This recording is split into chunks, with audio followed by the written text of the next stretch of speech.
It's your post-Thanksgiving festival of beauty, wonderment, and joy. It is the Mike Sasson Show, broadcasting from the Mr. Small Studio Theater, the River's Edge Theater. I think they should this is the River's Edge Studios. This is where the broadcasting happens. It's where the Godfather himself, Brian Crawford, has built the empire on top of the unbelievable talents of the people of Western Pennsylvania, including yours truly, Mike Sasson. This is the Mike Sasson Show. Again, you're listening to us on www.riversedgepgh.com, or you're watching us live on Facebook Live, or you're watching us on one of the podcast formats. You listen on podcast formats, or you'll watch. It's like back in the day when, like in the 30s, when your great grandma would listen to The Shadow, and she would almost see it. You could almost see the Mike Sasson Show, even if you're just listening to it. You could see Alex's wonderful hair. You can just listen and just know about the wondrous journey of my stretch marks and back hair. It's a wonderful thing. It's why podcasts are becoming the most popular form of entertainment known to man. This week, we're going to be recapping our Thanksgiving. Also, we're going to be talking about answering an age-old question in Fresh Eyes, which Van Halen was better, the David Lee Roth led or the Sammy Hagar led, because Alex already a couple months ago saw 3 videos from the David Lee Roth era.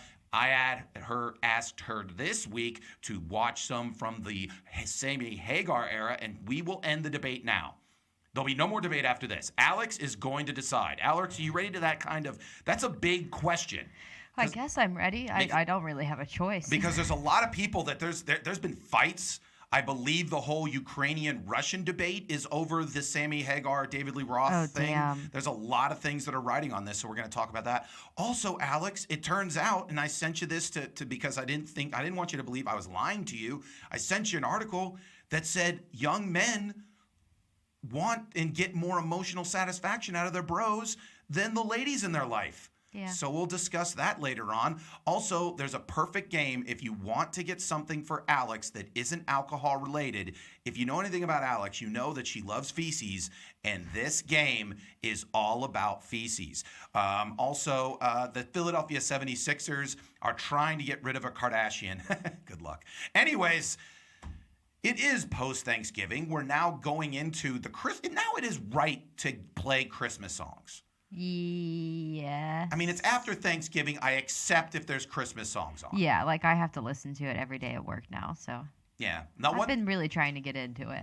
Like, I can't get into it, but if I hear one, I accept that this is the time of year you're supposed to play it. I just because I have to hear it all day long when I'm working, I'll try and hum along or do a little dance just to make myself enjoy it a little bit more, even though I'm slowly dying on the inside. I understand. But the thing about Christmas songs, it really it's not even about celebrating Christmas. It's to get people in the mindset to consume. Yeah. It's the people to sit there and be like, it is one of those things to where you're supposed to sit there and go, oh, it's Christmas.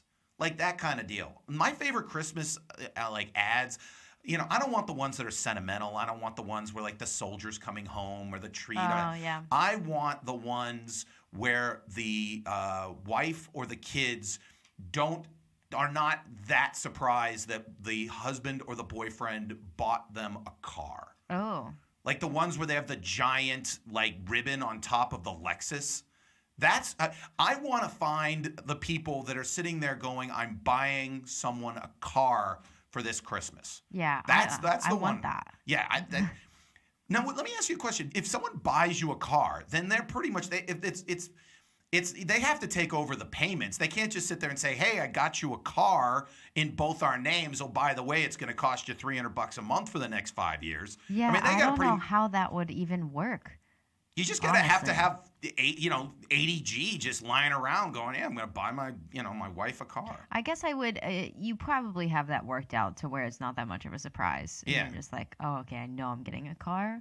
I don't feel like you can surprise people like that unless you do have a ton of money. Well, yeah, because then what you're gonna have to do is you have to. I bet you that like in really ritzy places like like Greenwich, Connecticut or Beverly Hills, I bet you there are people that work for like the Maserati dealership or the Mercedes-Benz dealership that on Christmas Day they have a fleet of people. It's like, okay, here's the deal: we got to drop off about 5 Mercedes-Benzes Yeah. in these in these driveways at like 3 in the morning.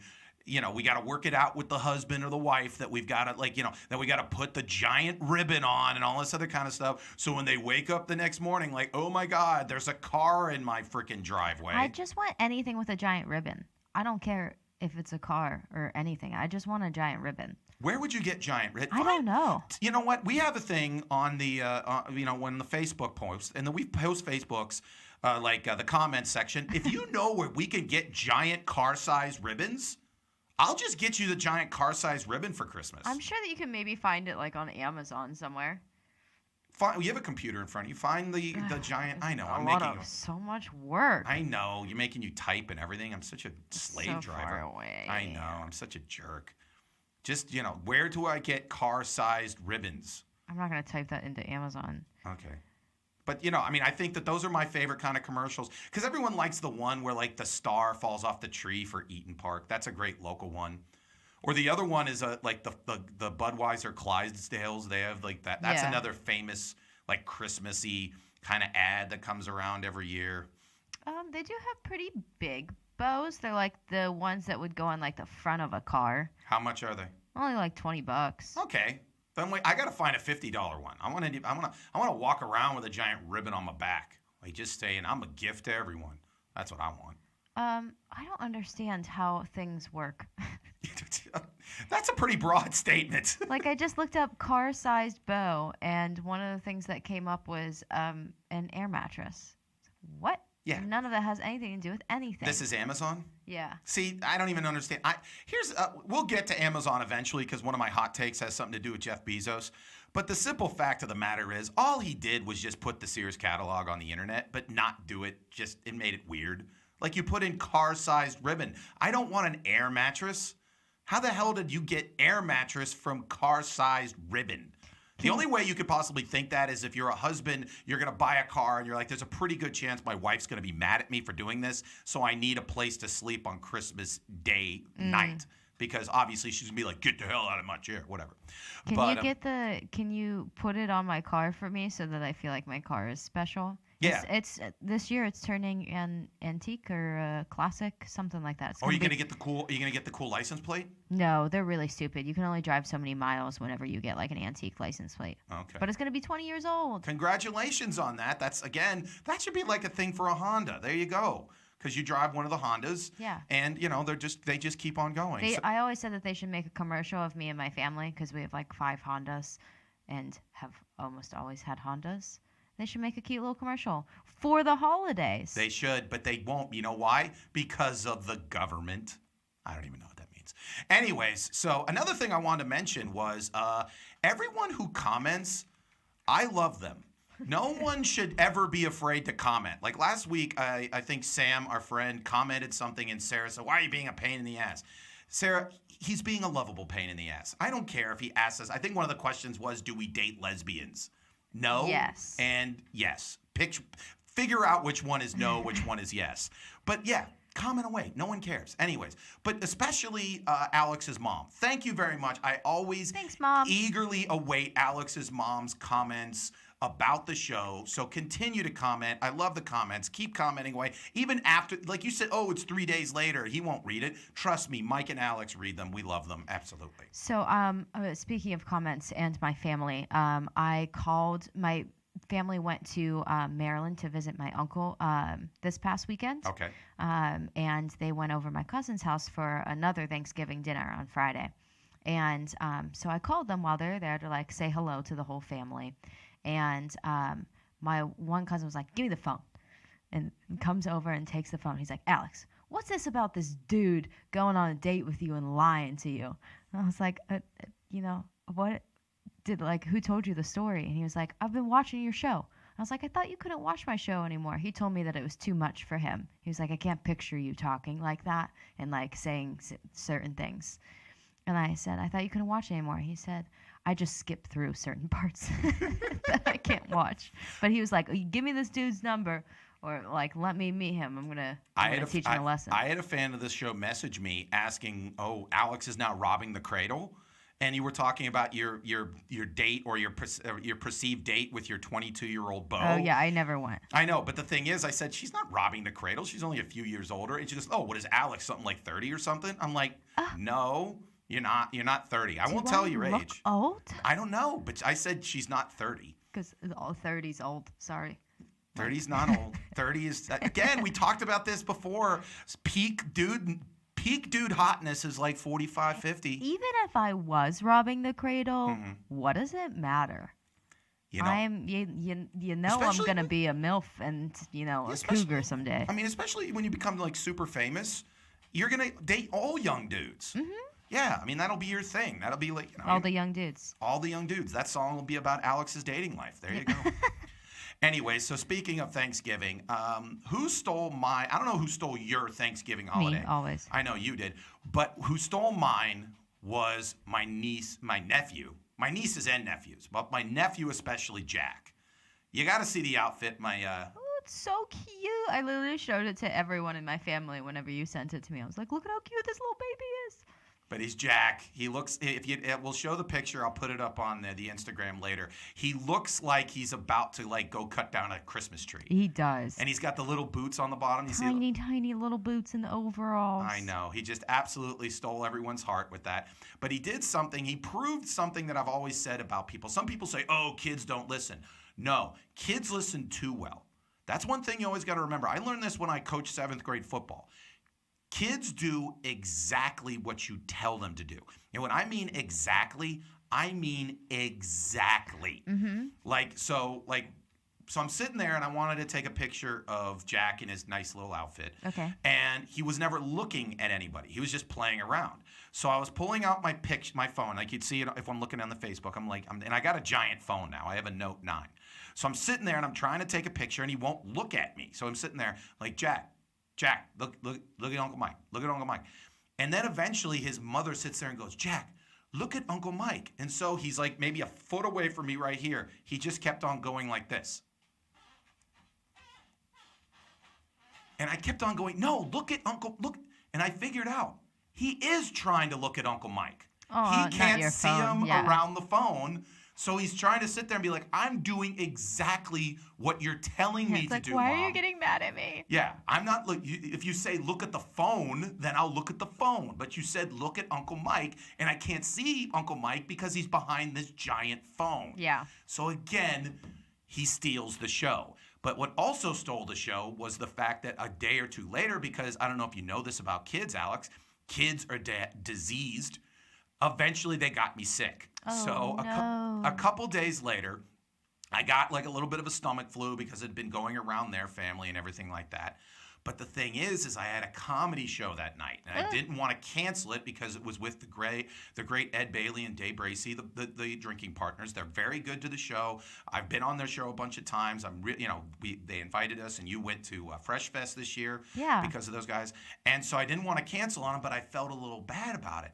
And so I sat there, and I was just like, okay, what is my plan going to be? Now, I knew it was going to be at the Comtra Theater in Cranberry. Yes. And I knew that they had a green room, like a separate room. So I pulled almost like I was a freaking rock star. I went through the back door, and I went right to the green room. Didn't say hi to anybody. Did you bring your barf bag with you? There were barf bags there. Anyways, so I went in the back, and I just lied down. Yeah. And then I sat there, and I just was like, okay, what am I going to do here? And I made it into a quest, like a challenge to myself. I go, Mike, are you good enough, even if you don't feel well, to give these people, because there was a big crowd. I was going to do 2 shows. There was a big crowd. I wanted to do well. And I was like, are you good enough to do this? And then another thought was, Mike, it's not are you good enough to do this?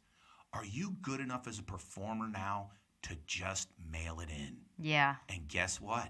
Looks like they bought it. So you didn't throw up on stage? I didn't throw up on stage. That's If I impressive. wasn't doing well, I might have done it as an encore. Yeah. But I did well enough to where I didn't even have to vomit. Yeah. And it just shows that, you know what, if you set your mind to it, it's like, you know what, Mike, someday you're going to be good enough to mail in performances, and I did it. So that's for the kids out there. That's when you know that you're getting somewhere, when you completely can mail it in and you're still doing okay. So I think that's a good lesson for the kids. That is. Our biggest achievement when I danced and we would have to go on stage was like, if you don't pee your pants and you don't sneeze on stage, like you did really well. Why would you be peeing your pants? It's very easy. Like if you mildly have to pee, the amount of like things that you're doing like could very easily make you pee. I have performed in athletic competitions for most of my life. I have never come close to urinating on myself. I also like pee a little bit when I sneeze sometimes. Okay. Because I guess I have a weak bladder. I don't know. Yeah, that's weird. Now, so did you have 2 Thanksgivings or just the one? Just the one. And then your family went to Maryland and you stayed back. Yes, I had the house to myself this weekend. Oh, did you pull like a 16 candles and hold like a big kegger and have all the kids in the neighborhood show up? No, I watched TV and took multiple naps. Oh, okay. Well, that's good as well. Yeah, it was nice. I got to spend like when I got home from work, like spend some alone time doing nothing. That's good. And I cleaned my room yesterday. I don't know if you saw it. I did see it on your Instagram beautiful. that you did. It does give you like that you accomplished something. It's mainly just to make my parents proud. Okay. They get really excited, but I know that they wouldn't like get as excited if my room was clean all the time. That's the thing. If you do something all the time, like that's one thing that bothers me in that I've had workplaces where I consistently have to do more work than is necessary because I've proven that I can do it. Exactly. So what you have to do is you lower people's expectation to the point of like, okay, I can do the bare minimum. So then on the rare occasion in which you do achieve something a little bit more, they're absolutely thrilled. Yeah. Under promise, over deliver. Exactly. That's how you do it. That's how you do it with Thanksgiving. And again, thank you everyone who continues to watch. Thank you to everyone who continues to absolutely support us. And again, if you want to see my comedy, hopefully I'll be well this Saturday. This Saturday at 9 p.m. I'm going to be in Uniontown, Alex. I'm going to be in Uniontown, so you can see me perform comedy there. Check it out on my Facebook page. It's going to be a fun show. You can get tickets. So, again, heading into the Christmas holiday season, so we're going to be talking that later on in the show. But after this, we're going to be going into bar thoughts and experiences. Remember, Alex was probably drinking a lot during this Thanksgiving holiday, so she probably has a wonderful bar thought, and it's going to be great. Again, it is the Mike Sasson Show, brought to you by Absolutely Nothing, and that's by design. It's the River's Edge at www.riversedgepgh.com. We'll be right back. Brian Crawford letting you know that Kevin Slogic, my State Farm agent in Allison Park, is here to help life go right and reminds you that you're listening to the River's Edge Radio Network. Come on, go! It's green! Come on! Go!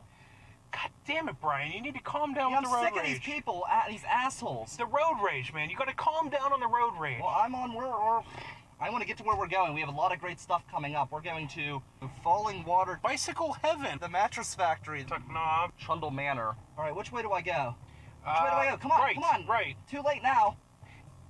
Right, come on. Well, too late now. I got to keep going. I'm not going to sit here like some asshole. Oh, come on, man. All right, you're listening to the Culture Cruise. You can find us at riversedgepgh.com. Your local Pittsburgh area museum podcast. Yes, riversedgepgh.com, and come take a ride with us. Take a ride with us on the Mike Sasson Show. Again, you're listening on the River's Edge at www.riversedgepgh.com or any of the podcast formats, either SoundCloud, iTunes, or Google Play, or you're listening to us or watching us after the fact on YouTube, or you're listening to us on the TuneIn Radio app across the planet Earth. Now, quickly, Alex, I just thought of something. I don't know if you saw the Steeler game on Sunday. But No. every couple weeks, they because the NFL's about selling merch, so they had a bunch of the coaches wearing sweatshirts. Yeah. And I remember in the early games, like the Cincinnati sweatshirts would say "Welcome to the Jungle." Welcome to the jungle. 'cause What of does that mean? Well, because of the Bengals Oh, and Bengal Tigers. And all that. cute. And then the Browns had Dog Pound and all this kind of something unique to each city. Okay. Do you know what the Steelers one said? No. Just said Steel City. Oh, wow. So I wondered if, like, again, you work for the Steel City people, if there's any, like, sort of, like, you know, No. contract, like, are you going to be butting heads with the Steelers? Because you'd be like, hey, that's who we are, you know, we're the Steel City shirt people. We can't really copyright Steel City since it's, you know, the nickname of our whole city. If we had a more original name, we could. I bet you could if you had enough dough. You could just throw it. You could just copyright anything, can't you? Yeah. I don't know. You know, I was just looking at who are they playing this weekend? They're playing the Los Angeles Chargers. I was going to call them the Lightning Bolt people. That's about as well as you should, because they should be the San Diego Chargers, but their owner, who just died, was a freaking greedy scumbag, so he moved to L.A., and ultimately no one in L.A. cares, and so they play in a soccer stadium in front of nobody, but they're a good team. Go ahead. Their logo is stupid. It literally looks like a dude's toupee. Like the lightning bolt that they have, because it's like weirdly arced. Yeah. It's so stupid looking. I just saw it for the first time the other day. The entire Los Angeles Chargers concept is a stupid concept. They were in a city in which they were being supported. Now, granted, they were in an older stadium, but it's San Diego. No one's going to pay for a stadium. They don't really need it. I mean, they're San Diego. It's 85 in the middle of January. What do they care? But, I mean, like, there are privately financed stadiums out there. They could have had one, but instead they're like, oh, we'll be part of the L.A. one. And guess what? L.A. went for 30 years without an NFL team. They don't really need one. The Rams are in the Coliseum. They were the Rams for like 60 years before they moved to St. Louis, and that was stupid, and who cares?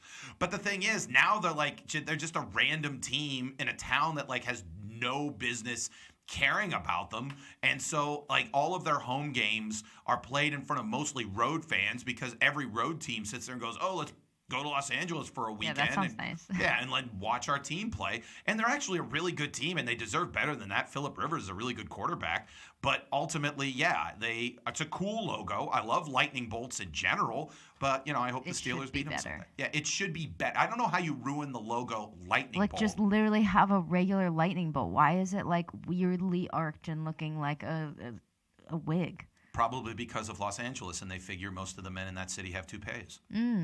Okay. That's what I was trying to think. But also what I try to think is the fact that Alex loves to drink, and when she loves to drink, she ultimately writes down her thoughts, her deepest, darkest, emotional thoughts. They call it Bar Thoughts and Experiences. Alex, play your song. They call it.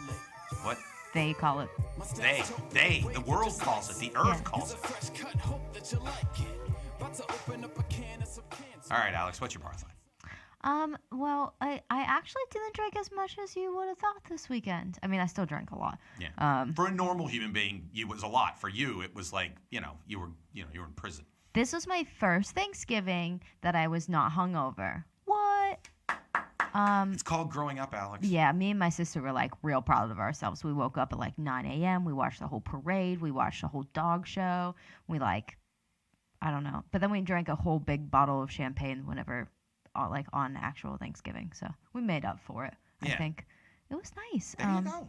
Clarity can sometimes be nice. Yes, but my bar thought is, what is your opinion, Mike, on going into someone's place of business where they work? Say they're like a waiter, or maybe they sell T-shirts, or maybe something, of that nature. Maybe they're a bartender. Okay. What's your opinion on asking them out while they're working? What is the previous relationship? Like, nothing. Nothing. So like you just walk into a place and you're like, damn, this person is hot. I think that I want to go on a date with them. And you have no previous relationship. See, here's the thing about whenever you're in a position like that. Like, I always feel bad for like servers and bartenders and stuff like that, because on one hand, you're supposed to be polite. Right. It's your place of business and you're in the customer service area. But if someone comes in and shows a romantic, you kind of have to sit there and be like, thank you, but maybe this isn't the place to do this. Like if you had previously known him or something like that, or you knew, like you had done it a couple times, like you worked at a bar across the street and that person, and then you kind of hooked up a couple times, just be friendly, and you'd be like, hey, let's go out type deal. But if you're just, but the other thing you're talking about something that kind of really kind of goes into my mind, because I pride myself on being a nice person that values other people's privacy and time and everything like that. Yes. But I do believe that the people that, let's just say it, the only way I know how to say it, they shoot their guns, Yes. they take their shot, more than likely get ahead in this world. And so, yes, if you try what you're describing 50 times, probably 49 times, it's not going to end well. Right. But that one time it does end well, you know what? That's a great story. Because that's one of the things, like you always hear about how couples meet. Most of the time, it is someone took a chance. Someone, kind of was like, did something a little odd. They wrote something. They took the bus longer. They did something, and then they went, oh, it's so sweet. But if the guy's ugly or the woman's not into it, whatever like that, then it becomes a stalking story. Yeah. Which is why I think sometimes, especially men, sometimes, and again, I probably only know it from that perspective, have that precision of, kind of that position of like, okay, there's such a fine line between being creepy and being romantic. Yeah. There's that fine line between that. So I don't think a lot of people know that line. I think it really comes down to, if you're attractive, there is no line. If you're not attractive, then the line pretty much is wherever you are. See, I've had people come into my work before and not actually ask me out like why they were there, but they would call me like almost immediately after they left or like later that day and ask me on a date. I've had that happen. But I was at a bar yesterday, so I went and had a very lovely dinner by myself. And I was sitting at the bar, and the bartender came over to me, and I was like, oh, damn, he's real cute. And I texted my sister, and I was like, I kind of want to, like, this was after, being there for a while, and I had talked to him and whatnot. And I was like, I kind of want to ask him if, like, he, wants to get a drink or after he's done or, like, go on a date sometime. I was like, but I don't like that. Like, I don't like doing that to people because I don't want to put them, one, in an awkward situation where, like, they don't, like, then they feel awkward for the rest of the time that I'm being there. So if I ever did it, I would have to do it right before I left so that I didn't feel awkward and they didn't feel awkward. But, like, I also don't like doing it because what if that person shuts me down and then I have to, like, what if I want to go back there? The place I was at has some really good steak. I don't want to, like, jeopardize that just for this date and it not work out. You know what I mean? See, the thing is, what you're describing, I have actually done before. Yeah. But typically, have you ever written your number down on like your receipt? No. Oh, I do Never that done all that. the time. I never done that. No, because then it gets into some maniac's hand, and all of a sudden I'm getting calls in the middle of the night by someone. Oh, no one ever calls me. I know. Only one person, I think. I know. Maniacs would do that. But I have sat there and told the bartender. We've had a conversation, whatever like that. And I have sat there and be like, hey, I'd love for you to come see me at a show. And yeah. See, I don't do anything like that. Yeah, you should sit there and say, hey, I'd love you to go see Mike at a show.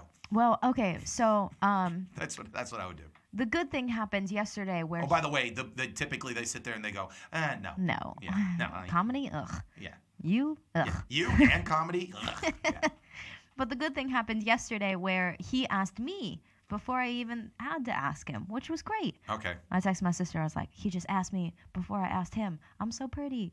But so we went for a drink after he was done with work. And he told me that when I first came into the bar and like ordered my stuff, I seemed very intimidating, which people tell me all the time. Like a little bit mean and very intimidating. Yeah, you are mean. I'm not mean. I know you're very mean. But people tell me that I'm intimidating all the time. And he was like, not until you said you hang out with comedians and you you go to a comedy open mic did I think that you were like, that I could actually like go out on a date with you. See, I do believe that again, it shows an open mind. Yeah, I guess shows so. that you're but I don't think that's ever happened before. Someone was like, oh, like I didn't really know about you before, but then you said you hang out with a bunch of comedy nerds and then I liked you. One thing, it's weird you get into that.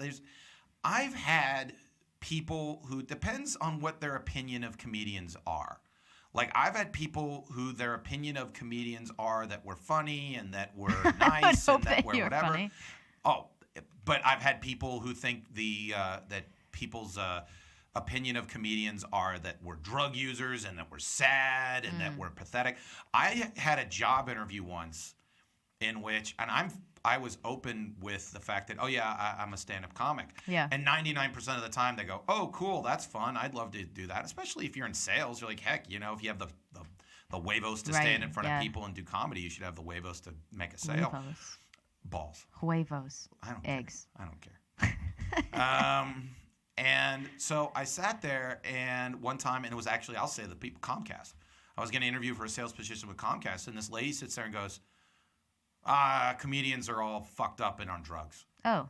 And I went, No. and I looked at her, and I was kind of insulted, and I sit there and go, I'll take a drug test every day for the next 6 months. I've never touched a drug in my life. Yeah. And she looked at me, and she kind of went, And it was one of those job interviews where, like, at the end of the job interview, we had both kind of decided, like, we were very nice about it. But I had kind of, like, sat there and, like, shook her hand and, like, as polite. One of the things that I'm really good at as a salesman over 20 years is I've really gotten really good at saying fuck you politely. Oh.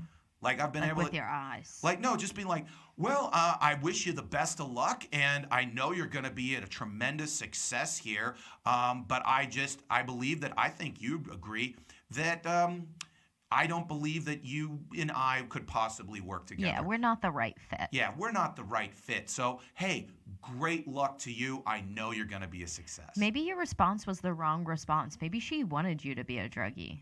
There's a good possibility if they said, oh, yeah, like she's trying to look for a good, like, contact to get good weed. Yeah. Which, Maybe by the she way, thinks that, like, cocaine would really help you with your sales. There's a good chance of that. I mean, yeah, I think so. Which it would. I mean, like, anytime. Like, I had a buddy of mine whose dad sold Porsches back in the 80s and said flat out it was commonplace when a guy would be looking for a Porsche to offer him Coke. Ooh. Like, it would be That's rude. nice. It would be rude. It was a Porsche in the 80s. So obviously it's like, hey, would you like to, chop Was a it just line? like they're doing a test drive and he just like opens up the glove box and he's like, ooh.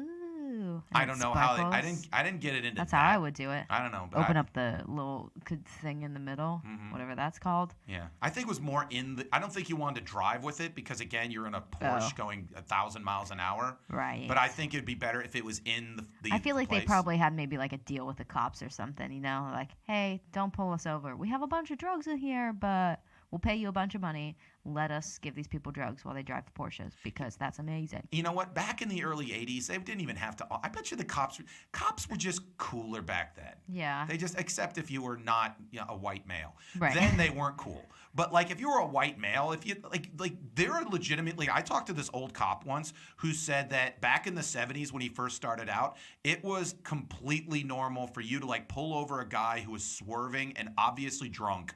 And you'd go up to him and be like, where do you live? And be like, if it was Millvale, be like, oh, I live in Sharpsburg. Be like, all right, get home and don't go anywhere else. And you just let him go. Yeah. That was commonplace. It was just what you did. Like, you ever hear the Who songs? Like, hey, if you can get up, you can go if you can get up right now and get out, you can get out of here. If not, I'm going to bring you in. Yeah. So that was a commonplace for a cop where they would just be like, all right, get out of here. You can't sleep here. Yeah. And that's how cops were. And I bet you back in the day, like in the early 80s, before like people really thought like cocaine was the worst thing in the world, that if like they caught a bunch of like guys in a Porsche they'd be like, hey, what are you guys doing? Like, oh, I'm trying to sell this guy a Porsche. Oh, okay, well, cut down on the cocaine, and they'd let him go. And then they do some cocaine themselves. Probably. And then they go about their day. Probably. Back in the early 80s, especially in Pittsburgh, there's like there was the big drug trial with the Pirates. With all the cocaine, and then obviously, like in Goodfellas, the Pittsburgh connection, they talk that, which is actually out of Sharpsburg, which is right near where I grew up. So, big time cocaine place in Pittsburgh. Cocaine for days. Cocaine for days. The rivers of cocaine. There you go, Alex.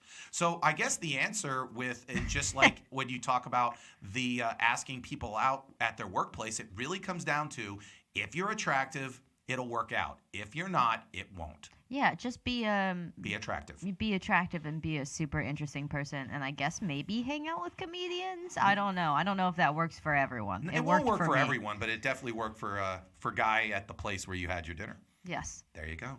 Anyways, thank you very much, Alex. Hey, you're welcome. Now it's my segment called Hot Takes. Play my song.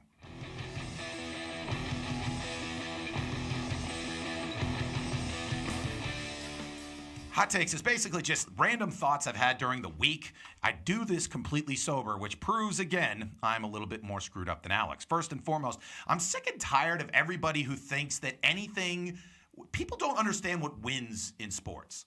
Like the Steelers lost this past Sunday, and I get 100 people going, what went wrong, blah, blah, blah. And they'll always go back to, why didn't Tomlin say this, or why didn't Tomlin say that, or that.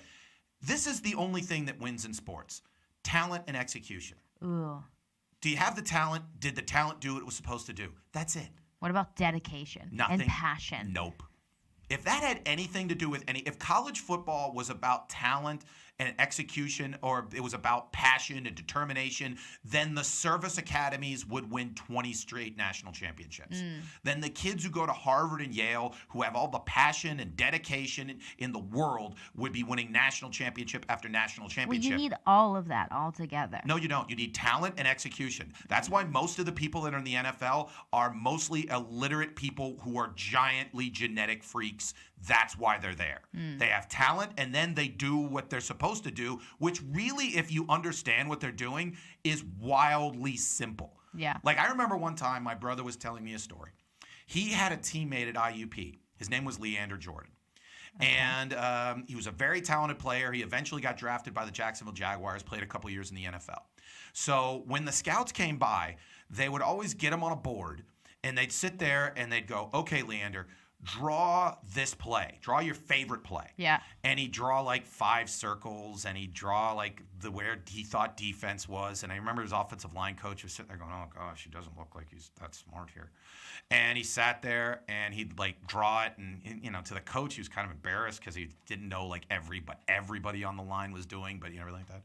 And then eventually the scout was like, okay, thank you very much, and blah, blah, blah. And at the end of the session, the offensive line coach was going, hey, dude, I apologize for that. That wasn't real great. And the scout goes, what are you talking about? And he goes, well, he only knew what like 3 or 4 of the players did. He didn't know what the running back was doing. He goes, Coach, I was just at the University of Texas talking to a guy who will be a top 5 pick. I asked him the same question. He drew 1 circle and went that away. Oh. That's all he knew. Yeah. So your guy was like Vince Lombardi compared to most of the guys I talked to. Yeah. So it comes back down to, why was that guy a top 5 pick? Because he was 6'6", 350 pounds, and could run like a deer. Yeah. Had nothing to do with anything. Talent and execution.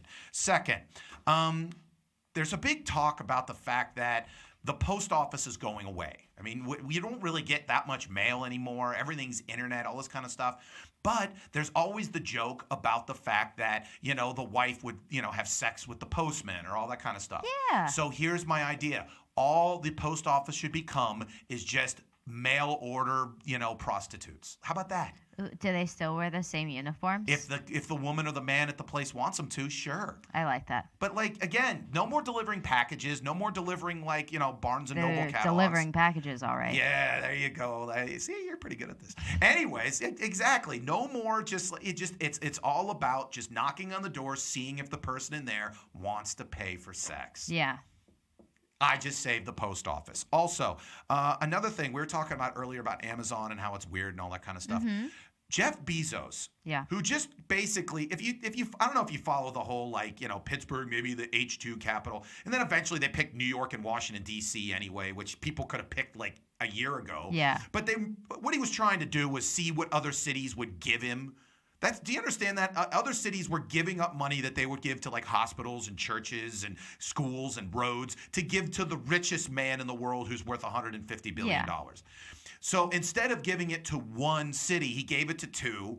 They both get 25, even though the bid was for 50. It was a bunch of shady stuff.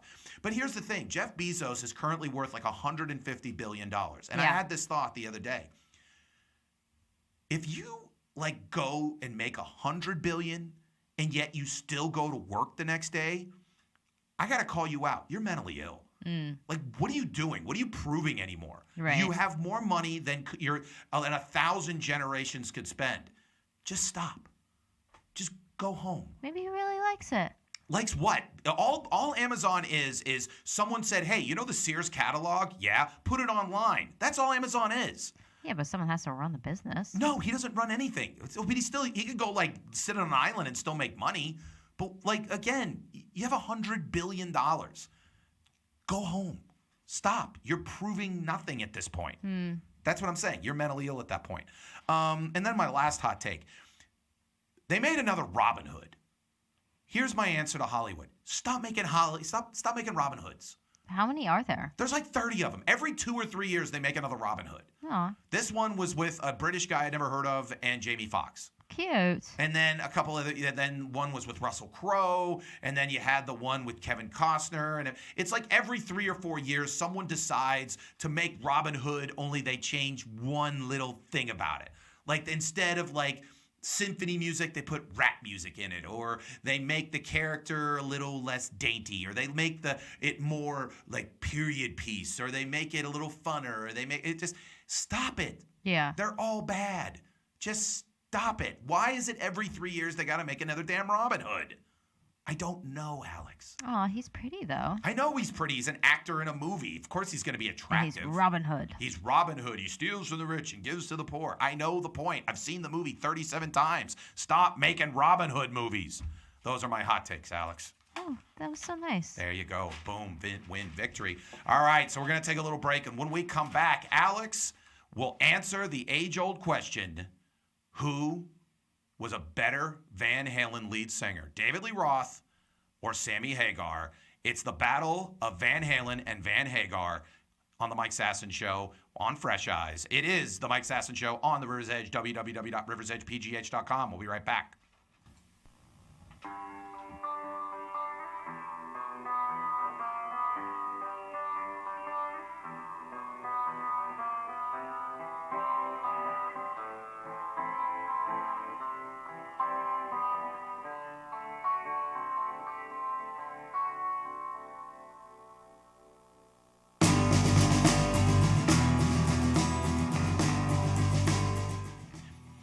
It's the Mike Sasson Show on the River's Edge at www.riversedgepgh.com. As an aside, you ever seen the movie, you ever seen the Seinfeld where Kramer gets, okay, so you never seen the Seinfeld? I've never seen most Seinfeld. Okay, you should watch Seinfeld. No. Anyways, there's one Seinfeld where Kramer finds the old Merv Griffin set. Okay. And so he builds the Merv Griffin talk show set in his room and just has a talk show for his own pleasure. So that's basically what this is. Oh, except certain people are watching it sometimes. Except I am sitting across from you. Yeah, that's pretty much it. But the funny thing is that one of the jokes was he goes, and we're going to take a quick break. We'll be right back. And then he just, in front of everyone, just starts eating chips for like 5 seconds and drinks a diet soda and then puts it down and goes, all right, we're back. That's essentially what we did just there. Like, Yeah. You played music for about 30 seconds. I drank a thing of water. I think you took a couple sips of beer. We kind of refreshed our energy and then just went, okay, let's do the next segment. Yeah. There you go. Yeah. And this segment is called Fresh Eyes, where Alex is asked to watch some videos or some film clips from a previous generation and gives her takes on it. It's called Fresh Eyes for that reason. Alex, play the theme song.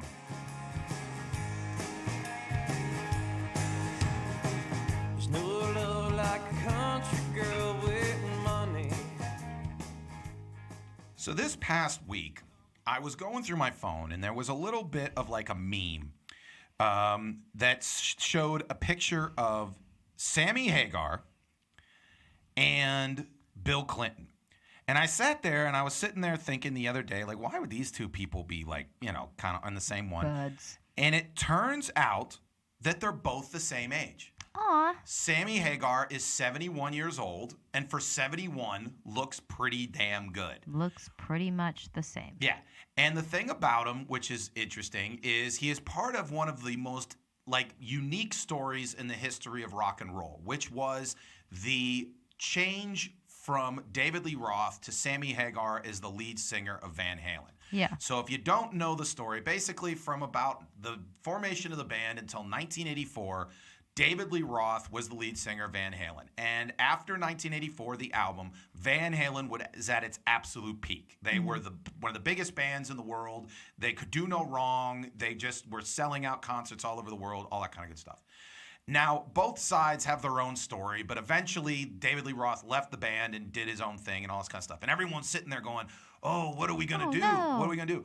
And Eddie Van Halen and the management for Van Halen went out and asked a bunch of weird people if they actually wanted to be the lead singer of Van Halen. They actually did ask Daryl Hall from Hall & Oates. Nice. They asked Patti Smythe.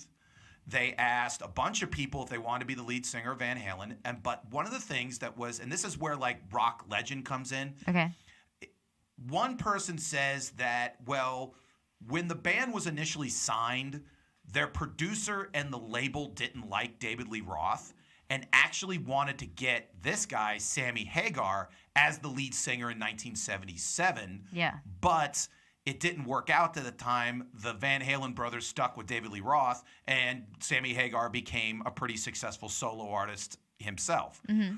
That's one story. Okay. And so when Van Halen broke up, the producer was like, hey, why don't we go to the guy I wanted you to be with in the first place? And they were like, oh, okay. And then another person sat there and said, while they were looking for a lead singer, Sammy Hagar and David Lee Roth had a mutual guy who worked on each other's cars. Oh. And the guy who was the auto mechanic introduced them to each other. They liked each other, and that's how it happened. Huh. I think the story really was they both had the same producer, and the producer was like, here, go be in Van Halen. I like the car story. That's cute. Okay. So again, from 1986 till 1996, Van Halen was the lead singer, Sammy Hagar, and to the surprise of a ton of people, they actually had a lot of success. Yeah. Their first album out of the chute, 5150, actually sold 11 million copies. It was the first Van Halen album ever to be number one. Actually, all 4 of Sammy Hagar Van Halen albums went to number one. They sold 27 million, all 4 of the albums together sold 27 million. They won a Grammy. And they continue to be one of the biggest bands in the world with the new lead singer. Yeah. So it's been like a kind of a contentious relationship because like then when David Lee Roth came back and now David Lee, now like everyone in the band doesn't like Sammy Hagar because, it was all this weird stuff. But then eventually now they won't play the old Sammy Hagar songs and it's kind of become a forgotten thing. And everyone now goes, oh, well, we like Dave better anyway and all this other kind of stuff. But I kind of sit there and go, if you actually watch these songs and you compare them, they're almost 2 completely different bands and they're almost 2 completely different kind of vibes other than the fact that the guitarist in both bands are really good. Yeah. So I wanted to get a third party, being Alex's opinions. And so I had her watch 3 videos. One was The Best of Both Worlds, which was from their first album, 5150. The Hannah Montana song. Yeah. When It's Love, which is from OU812. And then Right Now, which is from their album For Unlawful Carnal Knowledge, which was an acronym for fuck. Which is, yeah. Look at that. There is a story behind that as well. There was a time where censorship was big in the early 90s with like 2 Live Crew. And so Sammy Hagar said he wanted to call the album Fuck Censorship. Ooh. And everyone was like, no, you can't do that, whatever, kind of like that. And so he was actually working out with Ray Boom Boom Mancini. And if you've ever been to Youngstown, Ohio, Ray Boom Boom Mancini is God in Youngstown, Ohio. Why can't that be my name? I know. Alex Boom Boom Clemens. Just add Boom Boom to the middle of anyone's name and it's better. Mike Boom Boom Sasson. Yeah. That's pretty good. Anyway, so he was working out with Ray Boom Boom Mancini, and he goes, I want to name the album Fuck. And he goes, For Unlawful Carnal Knowledge? And he goes, what? And he goes, oh, yeah, you didn't know that that's how fuck developed? Where basically, like, if you were, like, in trouble in the Middle Ages, they would put you in, like, the stockade and put your head in there, and they would put F, period, U, period, C, period, K, period. And it stood for basically you were going after someone's wife that you weren't supposed to, and that's why you were fucking his wife or something like that. That was for unlawful carnal knowledge. Is that true? Who knows? I'm going with it. Yeah. So the first video was Best of Both Worlds, which is an interesting video in a sense that, again, you saw the 3 videos from the David Lee Roth era. Yeah. Now, after that, they had this plan. They said, you know what? There's no way we're going to actually make better videos than that. Yeah. So we're going to do no videos. Oh. So what we're going to do, though, is we're going to record us live from New Haven Coliseum. And if MTV wants a video, we'll just take a snivelet of that and just play that. And that's what they did, and that's what they did with Best of Both Worlds. So you mentioned, and I didn't know this, Hannah Montana sang this song? It's a different song. Oh, okay. It's like it's a theme song to Hannah Montana, like the show. Okay. Probably, I bet you $20 Sammy Hagar wrote that. But who knows? The guy's worth $120 million, so there's a good chance. The guy's living the life. I don't know. Yeah, I mean, not her father. Her father may have written it. Who knows? I can't imagine Billy Ray Cyrus wrote anything. But anyway, so you watched the first one, Best of Both Worlds, fresh eye take. What did you think of it? I love the very beginning of it where they all like jump down and they're all in a line and they're dancing. So cute. Yes. I really enjoyed that part. If I was there, I'd be like, oh. I'm sure that's what everyone in the audience did too. Also, the drum set that is in this performance is super fucking cool. Yes. But I feel so bad for the drummer the entire time because he's so far away and they're all just like up front, just like singing together and they're dancing in a line together. And then he's just back there like, oh, damn it, I got to play these drums. I can't go anywhere. I can't have fun. Yeah, because the first three guys in front of the stage look like they're having the time of their lives. Yeah, they do. Which is great. Yes. It's very nice. Yeah. But then the drummer's like 50 feet behind them, and he just is sad about his life because he doesn't get to have fun. I think Alex Van Halen was pretty pumped about playing behind that cool drum set. Yeah, I mean, I bet you that's why they gave him the cool drum set. They're like, dude, I can't be in front with like in fun or anything like that. They're like, well, we'll give you a super cool drum set. He's like, oh, okay, whatever. Also, this is probably like of these three songs, probably like my favorite of the three of them. Really? Like if I had to choose. But I like the part where he stops and he like sits down to tie his bandana around his arm. Okay. It's like you stopped the whole you didn't stop the whole performance, but it's just like, all right, I'm gonna take a break from dancing and have the time of my life. Sit down, tie my bandana. All right, okay, I'm ready to go now. But do you agree that the fact that one of the things that was cool about it is that so they go on this massive tour, they sell out these arenas, but they only play like one or two songs from the previous. Yeah. And they play pretty much their new album. And it's one of the reasons why the album sold 11 million copies, because when they went to the show, they saw the new album and they went, hey, this is actually pretty cool. Right, yeah. And I don't know, I love songs to where like the guitar riff in the beginning of the song, everyone knows what the song is. Yeah. And one of the things about Best of Both Worlds is it has that Yeah. and I'm just like, okay, you instantly know that's Best of Both Worlds. Yeah. And so, and it did show that, hey, we like each other. This And we is like fun. to perform together. This is fun and all that kind of good stuff. Now, 10 years later, they hated each other. Right. But at that moment, they were having a lot of fun. So as of right now, you would say that that would be the best of the three that you liked. Yeah. Now, the next one was from OU812, which is their next album. It's called When It's Love. What did you think of this one? There was a 30-second like intro to it, Mhm. and then it was super boring. Mhm. They The should've- intro was boring or the song was boring? everything really, but Okay. mainly the intro because I Okay. was just like, okay, and then he says like something like, "Hey," you know, and you're like, "Okay, cool, the song's gonna start." It's like, nope, just a lot longer where they're just playing music, nothing's happening, they're just doing the same moves. Mhm. So I thought that was extremely boring.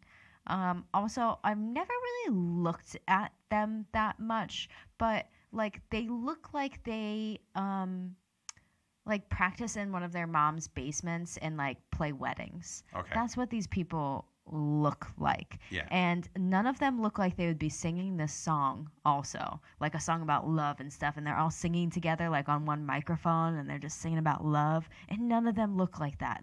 All of them look like they'd be like plumbers, you know? Well, that's one of the things about like Van Halen, which is interesting, is they were really the greatest party band of all time. Yeah. They were supposed to be, because that's where they started. They started in Pasadena, California, and they'd play backyards for high school kids. Yeah. And now the problem is that when they were David Lee Roth, had David Lee Roth, that's what they were. They play an arena, and it was supposed to be essentially a backyard show, but in an arena. Yeah. And the thing though that gave him credibility was the fact that Eddie Van Halen and Alex Van Halen, the drummer, were really good. Yeah. So they were like the greatest like garage band of all time. And so people would have fun with them because they weren't singing about anything that important. And you would be amazed by how good the guitarist and the drummer were, but they weren't saying anything. And that's where like Sammy Hagar kind of took them and said, okay, well, why don't we really write a love song? Let's sing about love, guys. Yeah. How do you feel about that? Like, I really think, to be honest, I don't know how many rock fans have had this song as their wedding song. Like, I can imagine just like going to a wedding of guys with mullets and this being like, and now the first dance for Mr. and Mrs. Washinsky and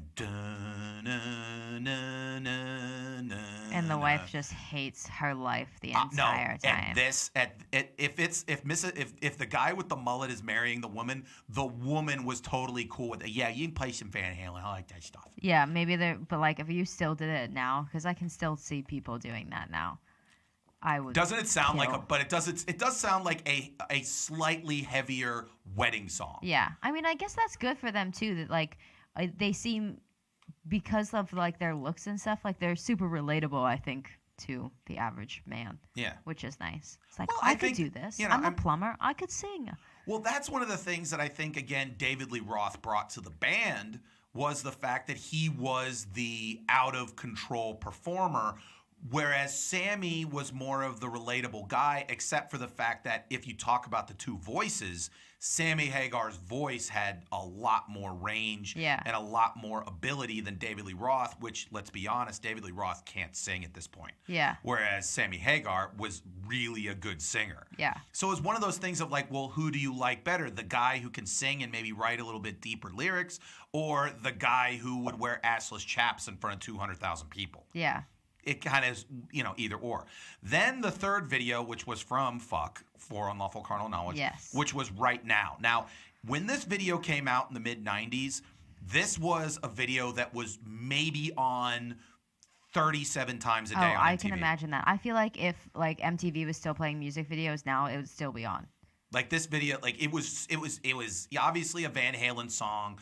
But it was weird because instead of the guitar riff being the most important thing that the song, it's the piano. Yeah. Like at the beginning of the piano, immediately like, okay, this is Van Halen's Right Now. Yeah. And also, I would say at least half of the high school football highlight videos for the next 5 years started with this song. Yeah. It was the most like, we got to get this going. We're in the championship game. We're facing our rival state. And all that kind of good stuff. Yeah. So what did you think of the song? I hate it, really. And I really don't.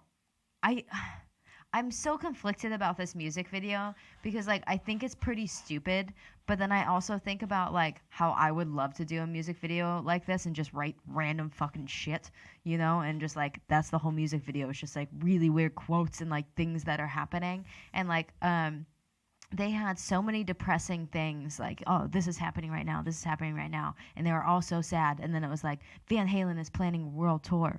It's like, in the grand scheme of things, compared to everything else, why would that be right afterwards? And that's the reason that I like it, because it's just so random, and all of the things that they put are just random. Like they put right now business as usual in the woods, and there's just like a bear eating salmon. Yeah. Like, who do you think? Do we know who made up all of these things in the video? The story was, and again, I watched a bunch of YouTube clips. Sammy Hagar at the initial didn't like the video. Oh. He thought like, hey, I wrote this great song with these profound lyrics. Why are you putting a bunch of words that people are going to have to read? And not listen to. You should be having them listen to my words. And then it came out, and it was legitimately the biggest video of the year. Everybody loved the video. Won like a bunch of VMAs back when that was important, and like legitimately was just a huge song for them. Is that why they have the part in the video where it stops all of that and it's just like, right now we should pay attention to the lyrics? Yes. And it has like the lyrics on the Probably screen? to appease him. Yeah. Yeah, because That's again, funny. Because he did write this song that he was trying to be like, like, hey, be about the now and all this kind of stuff.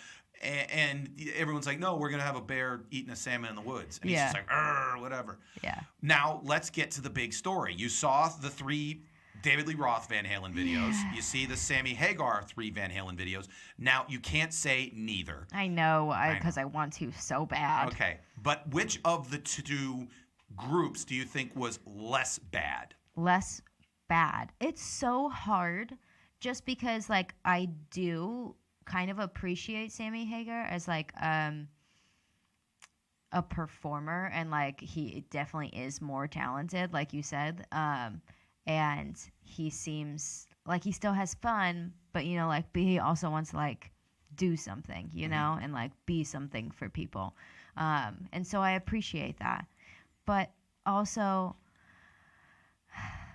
I like to party, And so it's real hard to, I think, decide between the 2. I hate all of the songs. Yeah. But okay, did you hate Best of Both Worlds?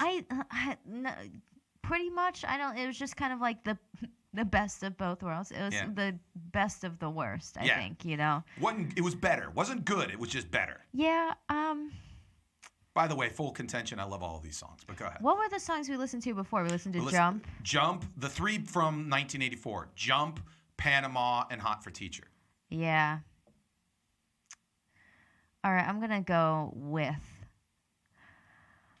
There's no wrong answer. I mean, you hate both of them. I know. I'm going to go with David Lee Roth. And because essentially it's just he's just partying. funner. You're just a party dude. I do not like, though, everything that went down. I Yeah. don't like that he left and then came back. Yeah. That's not cool. Uh-huh. If you leave, you're done. Yeah. You're gone forever. But the problem is then they got to make money. That's one of the things that actually they said that would happen with Sammy Hagar was, so they have the tour off the Balance album. His wife actually had a C-section and had a newborn infant, and Alex and Eddie call him up and say, hey, we got to get back into the studio. And he's like, why? I'm with my infant. He goes, no, we need to make money. I need to make money. And he's like, no, we're Van Halen. We're rich. We don't need more money. And he's like, no, I need more money. We got to do this. And he's just like, dude, I can't do this. And then eventually he's like, well, we need you to write lyrics for the Twister soundtrack.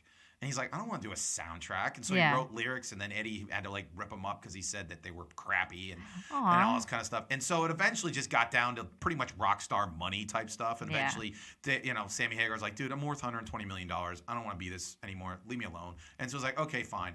And so they didn't even get David Lee Roth initially because then he acted like a jerk. They got Dave Sharon, who was like the lead singer of Extreme. They had him for one album. No one liked it. Aw. And then they went and got back David Lee Roth when the record company were like, yeah, we're going to drop you because right now you're not even a band anymore. Yeah. So get David Lee Roth back. And they did. And that's why they went on the tour and everything like that. See, that's why I like Sammy Hagar, because it seems like he has some values. So what you're saying is, as a dude, you're probably like, I'd like to hang out with Sammy more. Yes. But as a band, you'd sit there and say, the party band, the one that when you're driving down the highway and you're with your dudes, you want to listen to Panama. Yeah, I think so.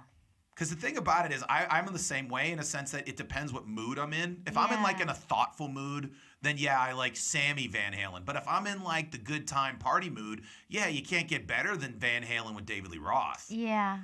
And so it's just. And I'm typically more in a party mood. Yeah. So. You got to listen to Panama when you're in the party mood. Tell us your thoughts, guys. Comment on the Facebook page and tell us who you like better, and then we'll fight you. Yeah, and then Alex will basically say neither. They both stink. Thank you very much.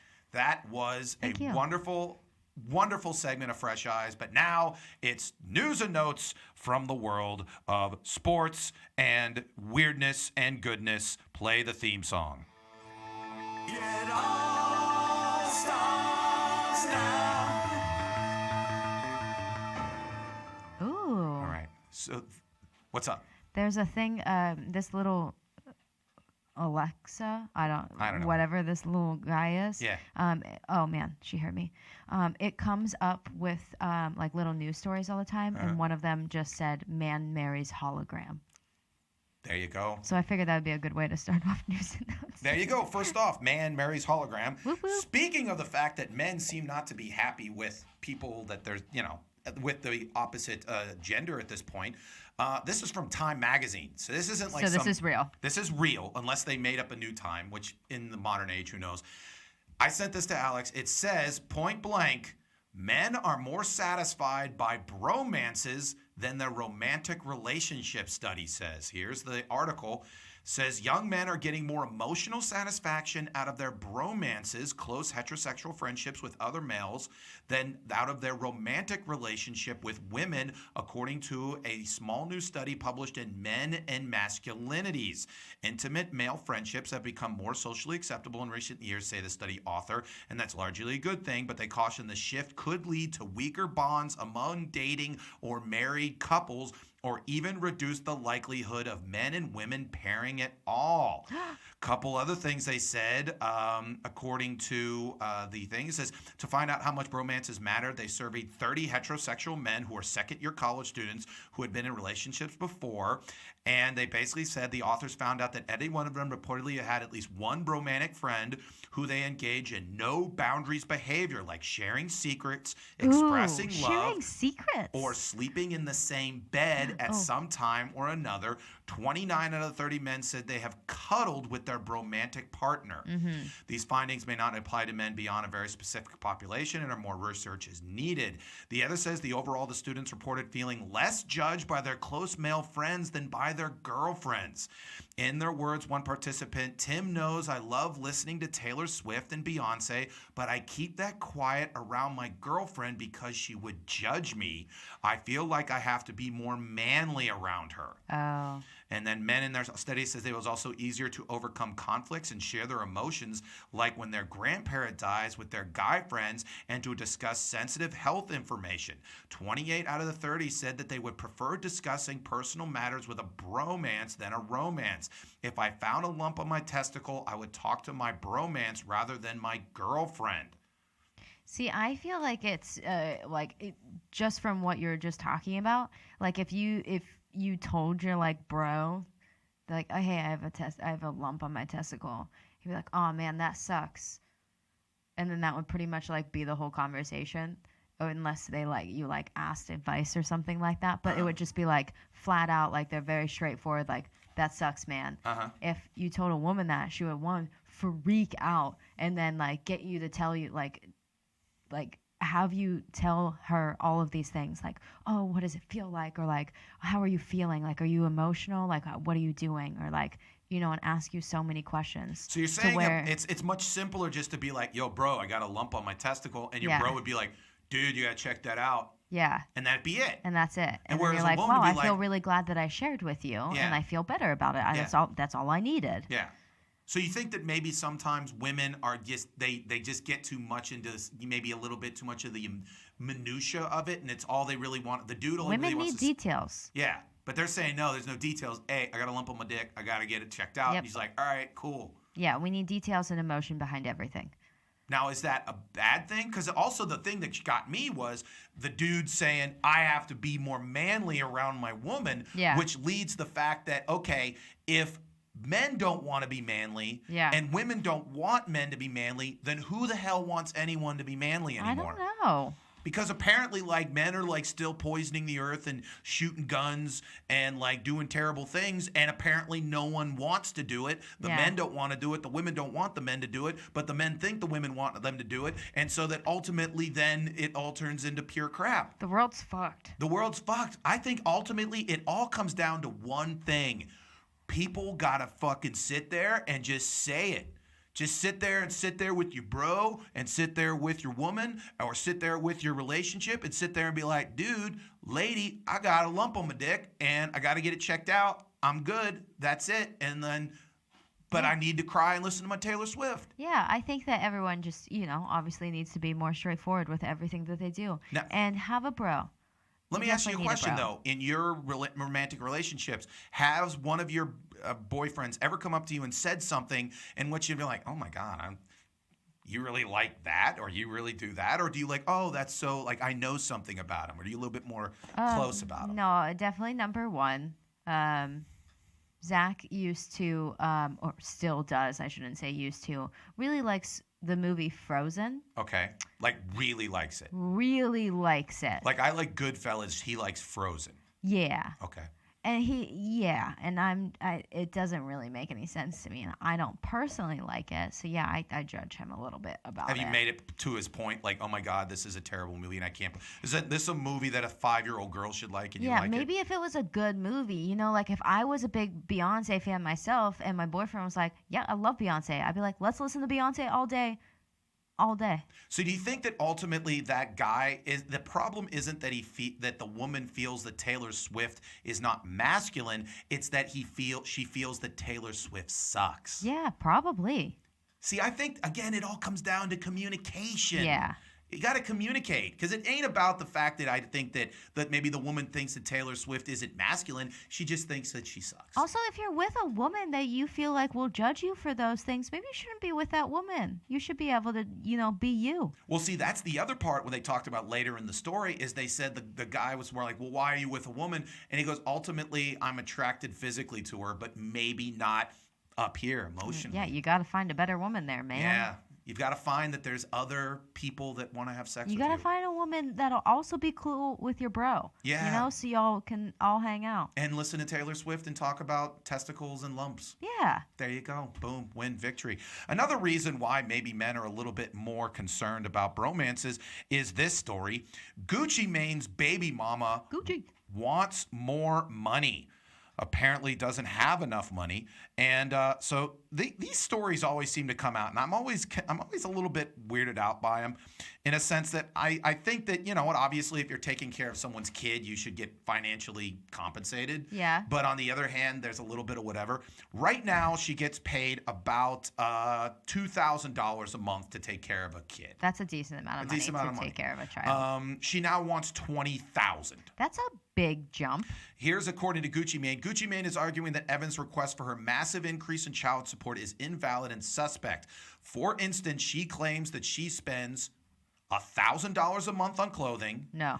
$800 a month on dry cleaning, Yep, don't need to do that. $150 a month on grooming, Nope. and another $2,800 a month on activities for an 11-year-old. The only one that maybe could possibly be a thing would be activities. But like, what are you grooming your child? Like, get your kid's haircut like once every couple months, or like maybe once a month, and it should not cost you $150 to get your 11-year-old's haircut. Yeah, I mean, even if it is once, okay, so twice a month, $75 a month to get your kid's haircut. Yeah. Like, and then, at most. And then like what would you be doing clothing? What would you be doing $2,800 a month for extracurricular activities that you said you didn't think that was that weird? I don't know. I just feel like I guess you could probably spend like if go he to was the like an movie elite, every day. If he was like an elite basketball player and had to go like fly to camps in like Uruguay or something like that, yeah, maybe. that's a really specific $800 good on example. dry cleaning for the kid? Why are you dry cleaning your kids' clothes? I don't dry clean any of my clothes. Yeah, even Why are ones you that dry say- cleaning your kids' clothes? Even the ones that say, please dry clean these clothes. Guess Yeah. what? I don't dry clean. And you probably wouldn't have to pay as much for dry cleaning if you didn't buy them stupid expensive Like clothes. $1,000 a month in Yeah. clothes. If I gave you $1,000 a month, do you think you could clothe an 11-year-old? I could clothe like 17 11-year-olds. Yes. But Probably okay, more than that. But let me ask you this question. Now, a lot of people would get mad at me because they say, oh, you know, Gucci Mane makes a lot of money, blah, blah, blah, blah. What is your opinion if you sat there and like, okay, one of your girlfriends says, hey, I have Gucci Mane's kid. I want 20 grand a month. I'm only getting 2 grand. Are you sitting there going to tell her to spend less on his haircut? Or are you going to say, no, get your money? I would say 20,000 is pretty ridiculous. Maybe bump it up to like 5,000, 10,000 even. See, do you think that maybe that's what she's doing? Saying, okay, I got to go. Oh, so that they counter offer. Yeah, so that they counter offer like, okay, we'll go 8. And then she's like, okay, I got 8. I'm up from 2 to 8. Yeah, I don't know. It is a hard thing in that way, just because, yeah, I mean, if he's making all this money and like living his life and being able to do whatever he wants because he has so much money, like why not give it to your child? And like the But I person think who's taking care of this is your what child. I've talked to a bunch of lawyers about this. Typically, it's not about the kid. The wife, the mom has no say on his money because Yeah. they were never married. So the only way that she can get any money from the guy is through the kid. And if but the problem is that they decided in like 2009 that it was $2,000 a month. But back then, Gucci Mane was making 21 grand a month. Still Yeah. pretty good, but 21 grand a month. Yeah. Now he's making like 250 grand a month. Yeah. And she's sitting there going like, what the heck? Yeah. But there are situations like Dave Foley from the Kids in the Hall can't go back to Canada, or at one point couldn't go back to Canada because when he divorced his wife, he was doing news radio. And so he was making like $5 million a year. Then news radio stopped. But the money that he still owed her in Canada was money like he was making news radio.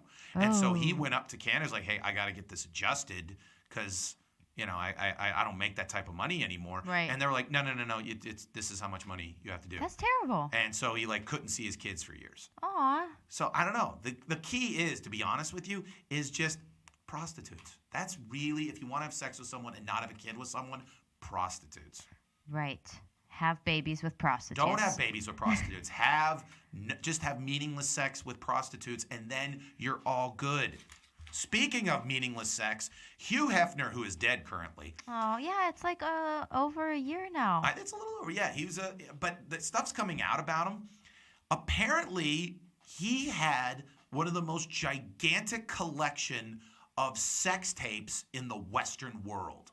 That makes sense. Yeah, but they were with him and also some of the most influential people of the 20th century. Ooh, like who? Well, that's the key. This is what the story is. So from literally the 1950s when he had the Playboy Mansion in Chicago up until the late 90s, he was recording pretty much anytime he had sex. He had cameras everywhere, so anytime there were orgies, anytime anything, and he said in it people would say heads of state, big time Hollywood people, both men and women, were in these orgies. They were going nuts because it's the Playboy Mansion. Yeah. And everything was recorded. But then the Pamela Tommy Lee tape came out, and he got all weirded out, and he said, dude, I'm 198 years old. I might die tomorrow. I don't want all this stuff to come out. So he asked his head of security to put all of the tapes into a concrete vault, take them to the Pacific Ocean, burn them, and dump them in the Pacific Ocean. And the dude did. Wow. So that's how weird. How did everyone find this out then? This came out recently, Did literally the in the last week. Security dudes tell them? The security dude's dead. The security dude died in 2012. But it's come out now. I don't know how. It didn't say in the story.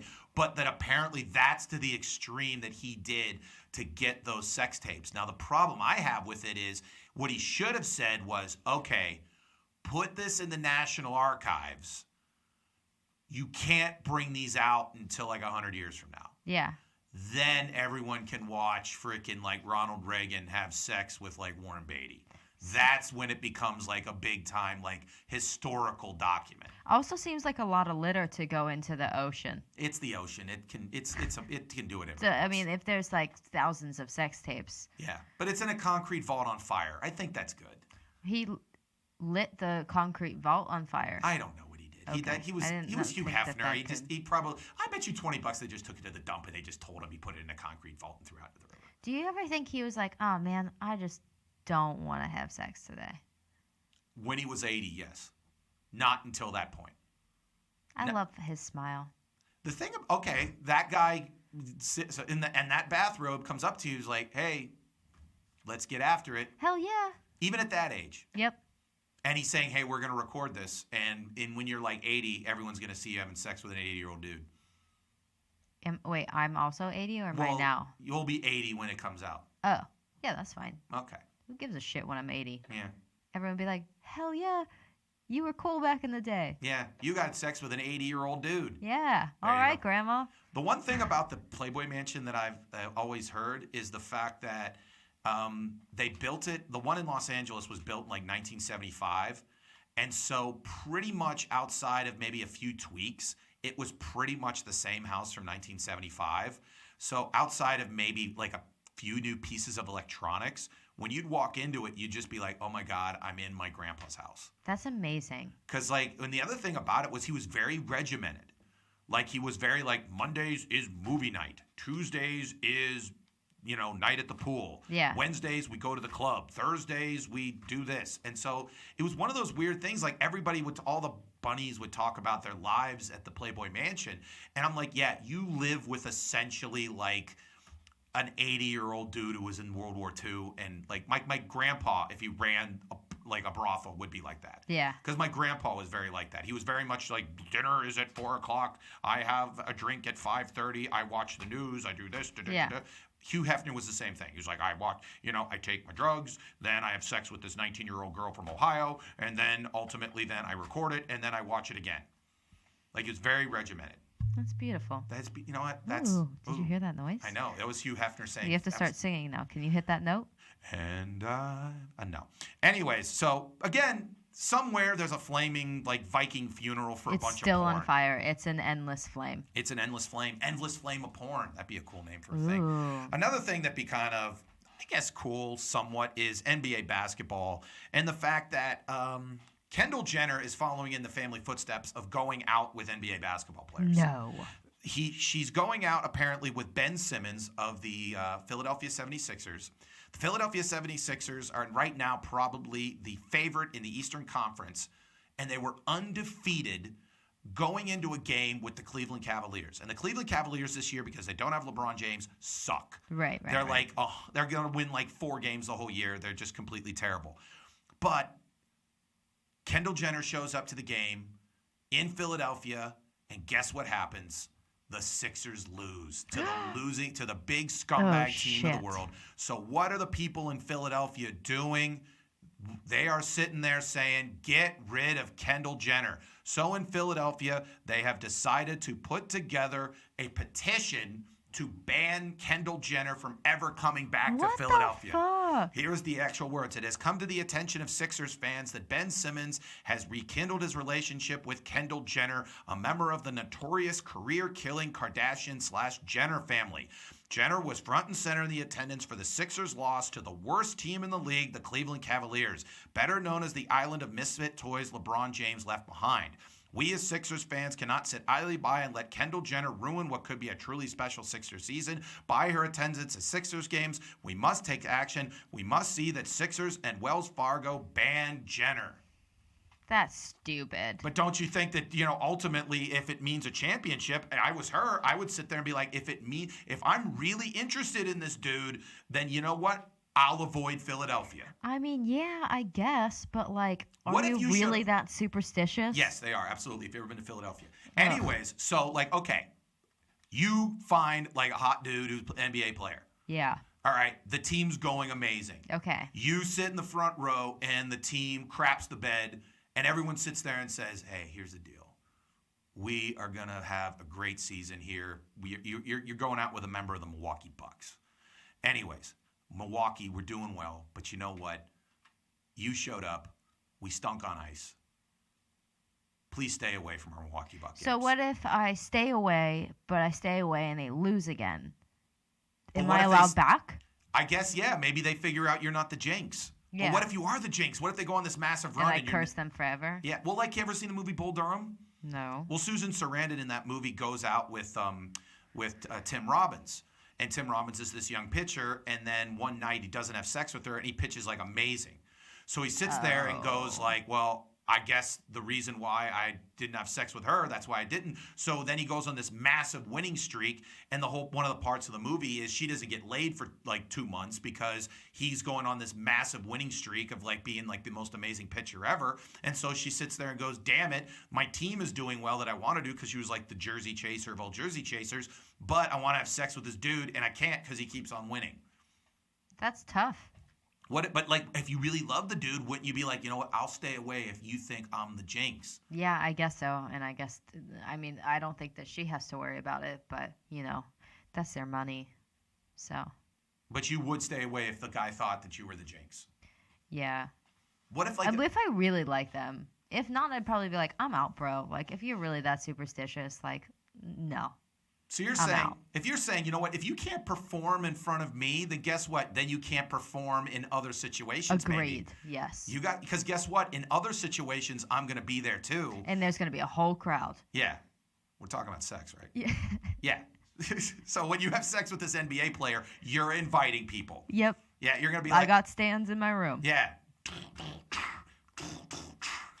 That would be a lot. That'd be a lot. Would you have? I want cheering, definitely, for sure. Da-da-da-da-da-da. And there's a referee. Yeah. Also. That's illegal. Hey, well, that'd be weird if you had referees for sex. But you know what? I think it would help. It would help sometimes, yeah. Especially if the guy can't perform in front of whatever. That's weird. Anyway, so moving on. Tiger Woods had a match with Phil Mickelson over the Thanksgiving holiday, which was a giant rip. Apparently, it was a winner-take-all, $9 million type thing, and it was dumb, and everyone hated it, and he lost. But one thing that was kind of weird was, during the broadcast, it really looked like, and I took a screenshot, it really looked like some blonde in the audience gave him a slip of paper. Ooh. So they're surmising that there's a possibility that Tiger got someone's digits on the course. What if it was actually a secret on how to win the game? what, hit it straight and make putts? It's I don't golf. know. It's not that hard. Yeah. Yeah. It's digits. Or He's maybe in there. they're just like they're best friends, and she's just like writes little notes to him. Say, you're doing great, Tiger. Yeah. Or it was her digits and they want to have sex. I don't. What did the woman look like? She was tall and Kind of blonde. hard to tell from this She was photo. tall and blonde, which means that Tiger has a type. Yeah, that's the type. Yeah, he likes tall, attractive blondes. Yeah. Which is a hell of a type. Yeah. Yeah, if you're gonna pick a type, that'd be the one to get. But the one thing that I love about it is if I was a golfer, especially considering like there's one thing that I don't know if I ever told this story. I went to a golf tournament once. Okay. When I played at the University of Connecticut, they used to have a big tournament in Hartford. They still have it, but it was really big back then, called the Greater Hartford Open. Okay. And because we were UConn football players, they gave us like passes to like walk around and act like big shots. So I'm looking through like the program. And one of the things, like all the golfers are like from West Palm Beach, Florida, or blah, blah, blah, Florida, blah. Yeah. And one of them said Pittsburgh, Pennsylvania. So I'm like, some guy came up to me and one of my buddies went, hey, this dude's from Pittsburgh. So I'm like, oh, cool. Let's go find him. So Yeah. we went on the course and everything like that. And like, all there is like, it's just a rope. Mm-hmm. So like, eventually, like I found the guy because like his caddy has his name on the back. And I go up to the caddy and I go, I knock on his shoulder and the guy looks at me and because he's like a half an inch away from me, can't ignore me. I go, is that dude from Pittsburgh? And he goes, yeah. And I go, I'm from Pittsburgh. And the caddy goes, hey, guys from Pittsburgh. And I go, what's up? Where are you from? He goes, what do you mean? I go, what high school did you go to? And he goes, Fox Chapel. And I go, I went to Fox Chapel. And he goes, oh, what year you graduate? Now remember, he's like on the tee going to like do whatever. And I sit there and I go, 1995. And he goes, oh, I'm a lot older than you. And I go, all right, well, good luck, dude. And he goes, all right, thanks, guy. And then he went off and he, hit the ball and stuff. My point being is if like I was a hot chick, it would have been so easy for me to like get with the golfer because he's like it's not like baseball or football where there's like this giant like freaking like wall ahead of anything. It's a rope. If you're like a decent looking chick, how hard would it be just walking by, just like here's a piece of paper, boom, there you go, there's my number. How mad do you think the caddies get all the times that they probably have to like be the wingman and they don't get any ladies themselves because they're caddies? I don't know. Let me ask you a question. Yep. If let's say you were really into a golfer, like you saw a hot dude golfer. Sure. And like the caddy though thought that you were pretty decent looking. Would you go for the caddy instead of the golfer, or were you like, no, I'm waiting for the golfer? Is the caddy attractive? He's not. He's decent looking, but he's not rich like the golfer. Does he have a sense of humor? Yeah, he goes to comedy open I'll mics. go for the caddy. You go for the caddy? Yeah. See, that's the And thing. I think I like to root for the underdog sometimes. One thing about golf especially is whenever you win a major, they always show the wife or girlfriend in the clubhouse, like on the 17th tee. Oh. They always show. Like, but then the funny thing about you is I could just imagine you not being interested and like being on the phone watching something else. Or I'm sleeping. Yeah, like there's. I don't mind watching golf. You like watch, but if your boyfriend or aka husband or whatever was like on the 17th tee, possibly putting to win $1 million at the Masters, would you be interested then, or would you still be like on the phone with your sister? I'd be shoving my face with food. Like you'd be in the back, Just eating cheese fries. You're just They eating. like pans me, and I'm like mid bite of all of my cheese fries. No, you can't. You have to look like the delicate wife, and you're just like, oh, you're like, you have to pray to Jesus and stuff like that. You have to be like, oh no, I have to. Well, hopefully he'll win and do this, and then when you win, you have to hug him and all this kind of stuff and praise Jesus and all that kind of good stuff. You can't be like shoveling your thing with cheese fries. Nope, that would be me. That would be your thing. Yeah. That's why you need. That's my goal, is to date a pro golfer just so I can do that. There you go. Another goal of mine is to ultimately get you great Christmas gifts, and I think I found one, and I sent this to you, and you asked me if it's real. It's absolutely real. I don't know why they think this is good for kids, but every one of my nieces and nephews might be getting this. It's called Flush and Frenzy. My favorite part about this is on the packaging, it says, poop, there it is. You know what? If you're going to have a game in which, now here's the describing of the game. It's a toy toilet. You put a piece of poo in the top of the toilet, and then you push, then you like flush the toilet with like a little like a dice. And the dice tell you how many how many times you have to hit the plunger. So if it comes out 3, you have to go 1, 2, 3. And if you don't, then the next person does the same thing and it says 3 and you go 1, 2, 3. But then eventually a poo pops out. And if you catch the poo, then you get 2 tokens. If it falls down and you grab the poo, then you only get 1 token. And then when all of the tokens are given up, you figure out which one got the most poo tokens, and that's the person that wins.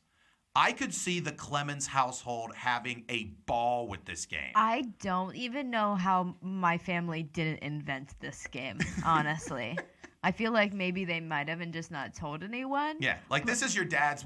Your dad is driving a nicer car and you have no idea, but this is his game. But also I feel like what great lessons to teach children. Now they know how to plunge a toilet. Which is important. And catch the poo as it flies out of the freaking toilet. You know, that's what happens when you plunge a toilet.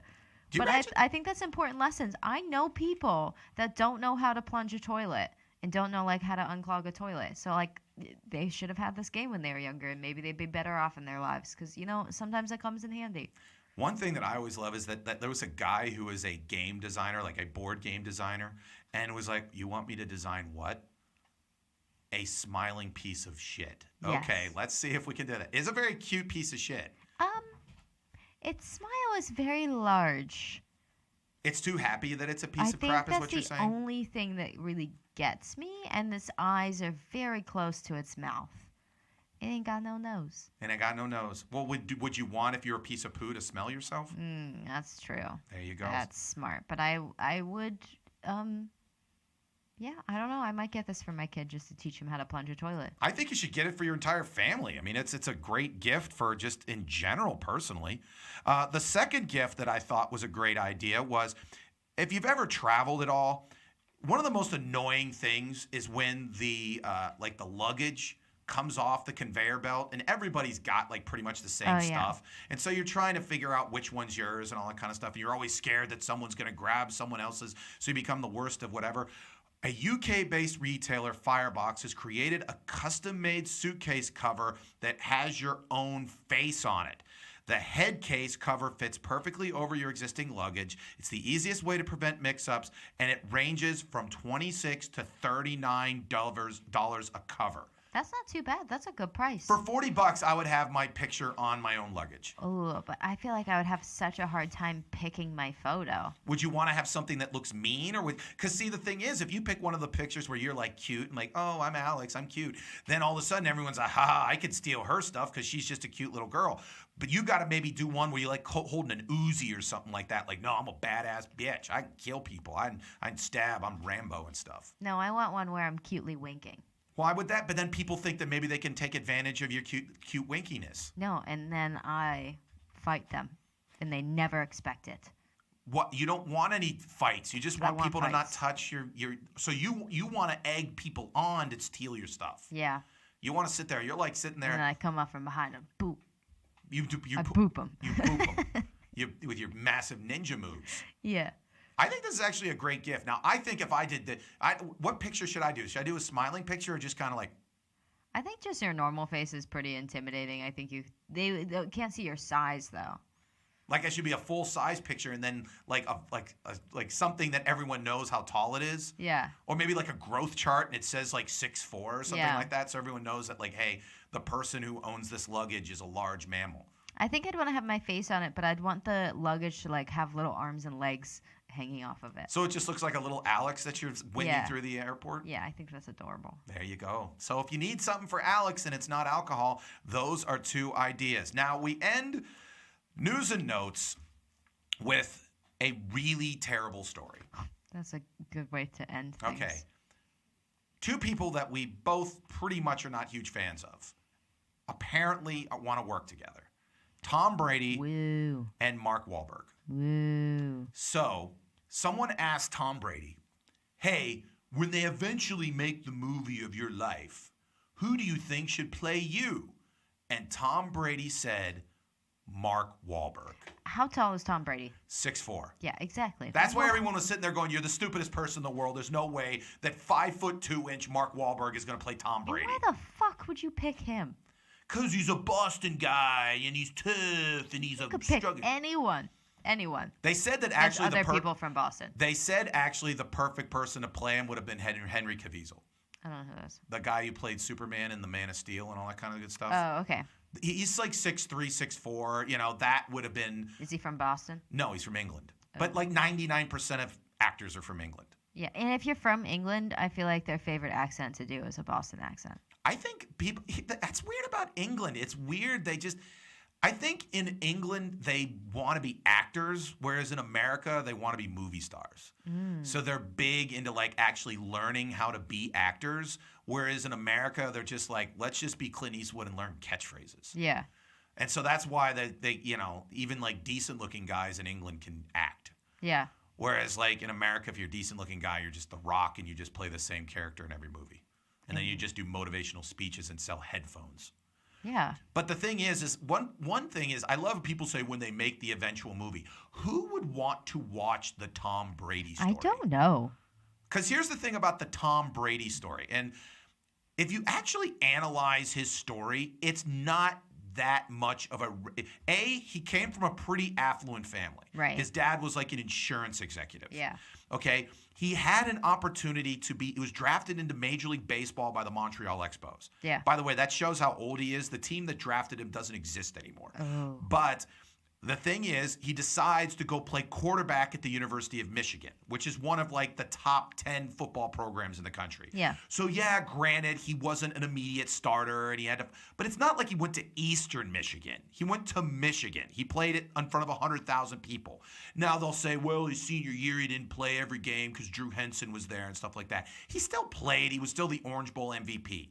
He got drafted in the 6th round. Now, granted, yes, he didn't get drafted first overall, which you consider someone that's this talented probably should have been drafted first overall, but he was still drafted. Yeah. Kurt Warner had to go play in the Arena League and stock shelves. Okay, this guy had to be, like for 1 year, had to be a 6th-round draft pick. So then his 2nd year, he goes and wins the Super Bowl. He eventually impregnates Bridget Moynihan, eventually then goes out and marries Gisele Bündchen and becomes a millionaire. Where is the conflict? Where is where is like I can't believe it when I wasn't starting at Michigan. Right. When my dad was rich and I wanted to be Joe. This is not even good enough to be like a Hallmark movie. Yeah. There's no conflict here. And then on top of that, you're going to have a 5'8" guy who plays the same Boston guy. Who, by the way, Tom Brady's not from Boston. Tom Brady's from San Francisco. He just plays in Boston. That's cute. I know. But again, Also, Mark Wahlberg is 5'8". he's like 5'0" nothing. I don't know what he is. I always say he's 5'2", but I think he's like 5'7" or 5'8". Okay, you're He's checking just this. small and terrible. Okay, give me his actual. Wow, he is 5'8". I told you. Exactly. Oh, goddamn. What? His birthday's 2 days before mine. My God, you're like the same sign. Maybe that's why you don't like him so Ugh. much. Because you're like the same person Ugh. almost. Someday you might be known as the female Mark Wahlberg. Did you know that his name is Mark Wahlberg? Mark Robert Michael Wahlberg? No, and why would I care? I don't know. That's a lot of names, though. His name's Mark Wahlberg.